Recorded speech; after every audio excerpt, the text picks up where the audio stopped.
35 साल, हाँ सही सुना आपने। 35 सालों का अहंकार, 35 सालों का गढ़ और एक ऐसा किला जिसे कोई छू तक नहीं सकता था, वो एक झटके में ताश के पत्तों की तरह ढह गया। पटना की बांकीपुर सीट पर जो हुआ है ना, उसने पूरे देश की राजनीति को हिला कर रख दिया है। प्रशांत किशोर ने वो कर दिखाया है जिसकी कल्पना बीजेपी के सबसे बड़े राजनीतिकारों ने भी नहीं की थी। 18,000 से ज्यादा वोटों का अंतर, आरजेडी की जमानत जब्त होने की कगार पर और बीजेपी चारों खाने चित हो गए। अगर आप सोचते थे कि बिहार में सिर्फ लालू बनाम मोदी चलेगा तो इस वीडियो को अंत तक देखना, क्योंकि आज बिहार की राजनीति का नया पन्ना लिखा जा चुका है। आगे बढ़ने से पहले कमेंट में तुरंत लिखो, क्या पीके का यह दाव 2027 में बिहार का मुख्यमंत्री तय करेगी, हाँ या ना। आइए सबसे पहले इतिहास समझते हैं, फिर पता चलेगा कि घाव कितना गहरा है। 1995 से, जब आप में से कई लोग पैदा भी नहीं हुए होंगे, तब से बांकीपुर एक ही परिवार और एक ही झंडे का कब्जा था। पहले नवीन किशोर सिन्हा और फिर नितिन नवीन बीजेपी के लिए यह सीट जीतना कोई चुनाव नहीं बल्कि फॉर्मेलिटी होती थी। लेकिन 2026 के इस उपचुनाव में क्या हुआ?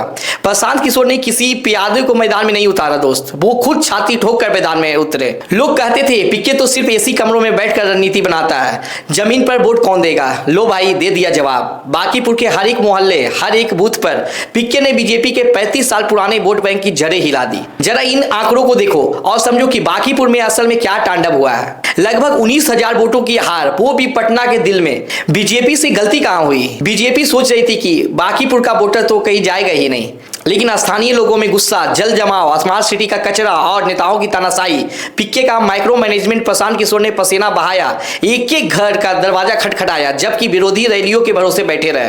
और आरजेडी का क्या हुआ? रजत की उम्मीदवार रेखा गुप्ता को मिले सिर्फ 14,000 वोट। यानी जनता ने बता दिया है कि उन्हें पुराना जंगल राज भी नहीं चाहिए और न ही आज का सिस्टम। रुको, आगे की बात करने से पहले मैं आपसे एक सीधा सवाल पूछना चाहता हूँ। जितने भी लोग इस वीडियो को देख रहे हैं, लाइक का बटन तोड़ दो और इस वीडियो को 5,000 लाइक्स का टारगेट। अगर आप बिहार में बदलाव देखना चाहते हैं तो अभी शेयर बटन पर क्लिक करो और अपने व्हाट्सएप ग्रुप में आग की तरह फैला दो। यह सिर्फ एक बांकीपुर की जीत नहीं है दोस्तों, यह पूरे बिहार के लिए एक वेकअप कॉल है। अब तक बिहार की राजनीति दो ध्रुवों पर चलती थी, एक तरफ एनडीए तो दूसरी तरफ महागठबंधन। लेकिन प्रशांत किशोर ने बांकीपुर में तीसरी ताकत को सिर्फ खड़ा नहीं की बल्कि जीत का झंडा गाड़ दिया है।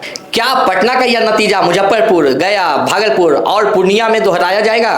क्या नीतीश कुमार और तेजस्वी यादव के पास पीके के इस मॉडल का कोई तोड़ है? बीजेपी के दफ्तरों में सन्नाटा है और आरजेडी के खेमे में खलबली, क्योंकि पीके ने साबित कर दिया है कि बिहार का युवा अब जाति पर नहीं बल्कि शिक्षा, स्वास्थ्य और रोजगार पर वोट देने के लिए तैयार हो चुका है। दोस्तों, बांकीपुर के इस जनादेश ने एक बात साफ कर दी है कि जनता जब जागती है तो 35 साल पुराने साम्राज्य भी उखाड़ जाते हैं। आपका क्या मानना है? क्या प्रशांत किशोर बिहार की राजनीति के असली गेम चेंजर बन चुके हैं या फिर बीजेपी 2027 के मुख्य चुनाव में फिर से पासा पलट देगी? अपनी राय कमेंट में लिखना मत भूलना, हम हर एक कमेंट को पढ़ने वाले हैं। अगर आपको यह एनालिसिस और हमारा यह एग्रेसिव अंदाज पसंद आया हो तो हमारे चैनल सचिन ब्लॉग को सब्सक्राइब फॉलो जरूर करना।